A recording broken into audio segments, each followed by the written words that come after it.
Tak, pojď, Emičko, tak to ti mohu dát pasovací tričko. A máš tady 2 krásné červené barušky, které tě budou jistě o prázdninách provázet. Chtěla bych připomenout maminkám, pasovací tričko s baruškama budeme potřebovat na stanování.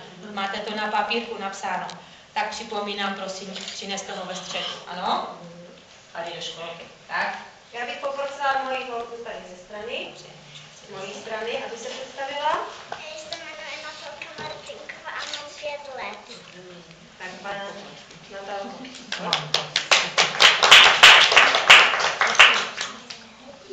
Barušky, aby si vzpomínala na školičku. Další předškoláčka je, která? Já se jmenuji Simonka Stačinova a mám 6 let. Tak, Simonko. Já bych poprosila holku z mojí strany, aby se představila. Já jsem Alenka Píšková a mám 7 roků.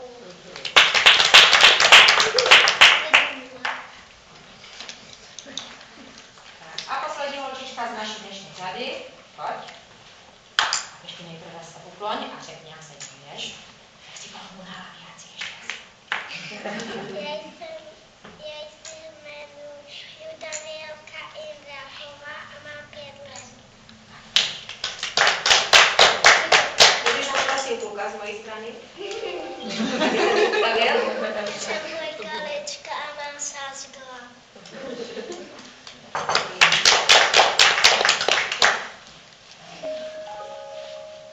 Tak a dalšího kluka.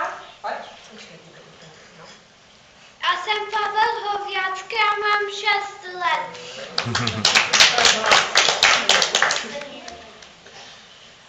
A z mojí strany ještě? Já se jmenuji Dominik Pajurek a mám 7 let.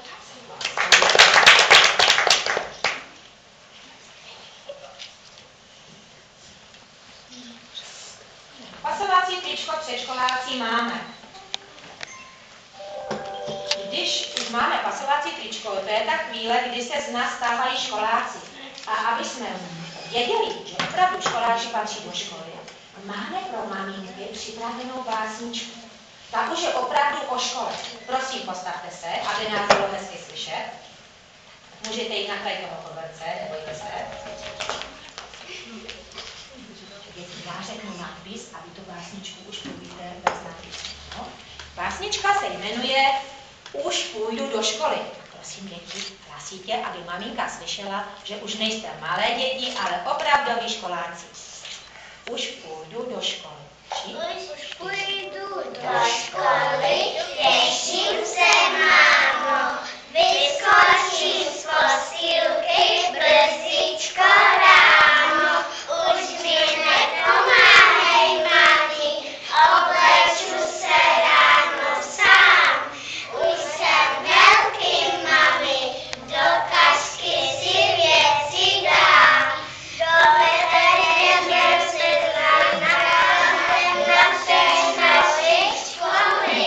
Budu tam mít kamaráda, jak uvidíš, mami.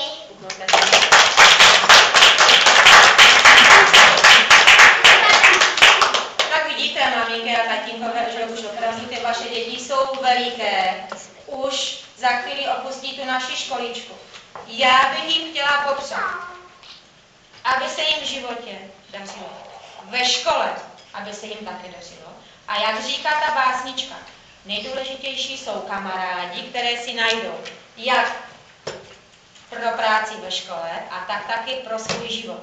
Přála bych vám, aby z vašich dětí vyrostli lidé, dospělí, kteří vám budou dělat radost, kteří budou dělat takovou velkou radost i sobě a aby se jim v životě povedlo všechno to, co si naplánují.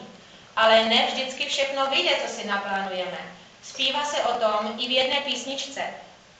Zpívá Jarek Nohavica a zpívá o tom, že on chtěl být obyčejným hlídačem práv, ale jeho rodiče z něho chtěli mít doktora práv. Ne vždycky se přání rodičů vyplní, ne vždycky také se přání dětí vyplní. Proto než budeme děti pasovat a šerpovat, prosím, aby si v klidu i s vámi kousíček té písničky poslechli. A my tu písničku potom dáme trochu potiší a už budeme těm našim dětem dávat šerpy.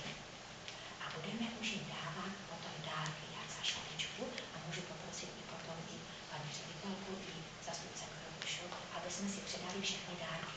Dětem prozradím. Na dárky se budou moci podívat, až budou mít všechny ruce plné, až budou mít dárek v ruce, tak potom půjdete ke svým maminkám a u nich, nebo u tatínka, u stolečku si ty dárky budete pomaličku prohlížet. A tím už to bude naše samostatčí. Takže děti, ještě se chvilku posadím, prosím, chvíli se zaposloucháme, jak ten pán